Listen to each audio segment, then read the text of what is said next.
Juges, chapitre 20.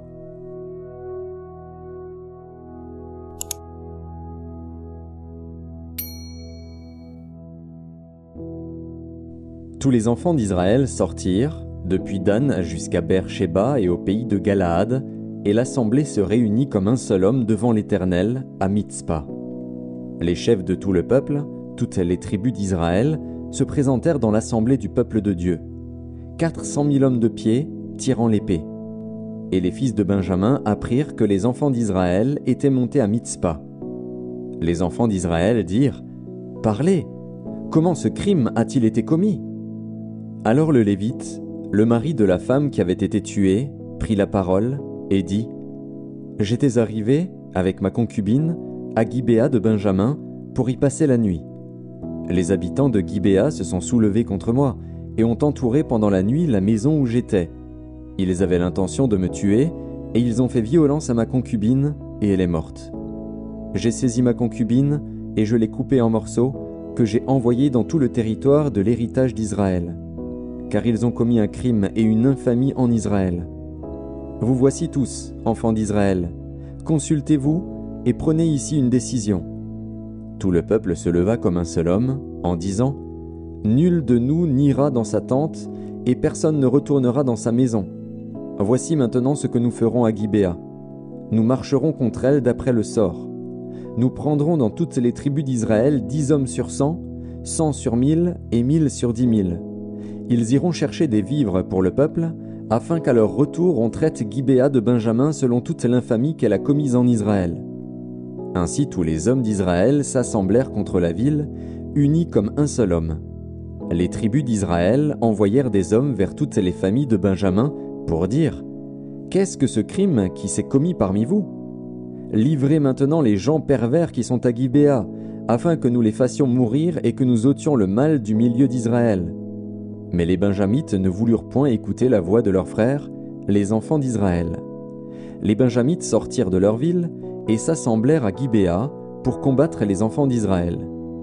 Le dénombrement que l'on fit en ce jour des Benjamites sortis des villes fut de 26 000 hommes, tirant l'épée, sans compter les habitants de Gibéa formant 700 hommes d'élite. Parmi tout ce peuple, il y avait 700 hommes d'élite qui ne se servaient pas de la main droite. Tout cela pouvait, en lançant une pierre avec la fronde, viser à un cheveu sans le manquer. On fit aussi le dénombrement des hommes d'Israël, non compris ceux de Benjamin, et l'on en trouva 400 000 tirant l'épée, tous gens de guerre. Et les enfants d'Israël se levèrent, montèrent à Béthel et consultèrent Dieu, en disant : « Qui de nous montera le premier pour combattre les fils de Benjamin ?» L'Éternel répondit : « Juda montera le premier. » Dès le matin, les enfants d'Israël se mirent en marche, et ils campèrent près de Gibéa. Et les hommes d'Israël s'avancèrent pour combattre ceux de Benjamin, et ils se rangèrent en bataille contre eux devant Gibéa. Les fils de Benjamin sortirent de Gibéa, et ils étendirent sur le sol ce jour-là 22 000 hommes d'Israël. Le peuple, les hommes d'Israël reprirent courage, et ils se rangèrent de nouveau en bataille dans le lieu où ils s'étaient placés le premier jour. Et les enfants d'Israël montèrent, et ils pleurèrent devant l'Éternel jusqu'au soir. Ils consultèrent l'Éternel en disant : « Dois-je m'avancer encore pour combattre les fils de Benjamin, mon frère ?» L'Éternel répondit : « Montez contre lui. » Les enfants d'Israël s'avancèrent contre les fils de Benjamin le second jour. Et ce même jour, les Benjamites sortirent de Gibéa à leur rencontre, et ils étendirent encore sur le sol 18 000 hommes des enfants d'Israël, tous tirant l'épée. Tous les enfants d'Israël et tout le peuple montèrent et vinrent à Béthel. Ils pleurèrent et restèrent là devant l'Éternel, ils jeûnèrent en ce jour jusqu'au soir, et ils offrirent des holocaustes et des sacrifices d'action de grâce devant l'Éternel. Et les enfants d'Israël consultèrent l'Éternel, c'était là que se trouvait alors l'arche de l'alliance de Dieu, et c'était Phiné, fils d'Éléazar, fils d'Aaron, qui se tenait à cette époque en présence de Dieu, et ils dirent : « Dois-je marcher encore pour combattre les fils de Benjamin, mon frère, ou dois-je m'en abstenir ?»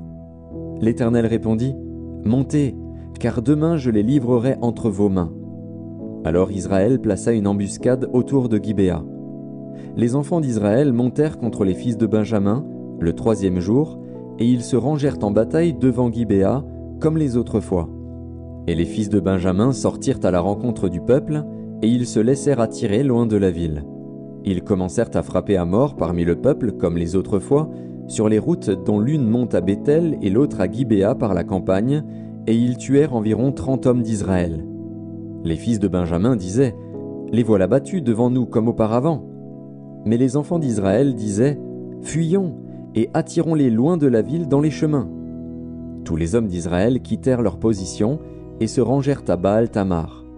Et l'embuscade d'Israël s'élança du lieu où elle était, de Maaré-Gibéa. 10 000 hommes choisis sur tout Israël arrivèrent devant Gibéa. Le combat fut rude, et les Benjamites ne se doutaient pas du désastre qu'ils allaient éprouver.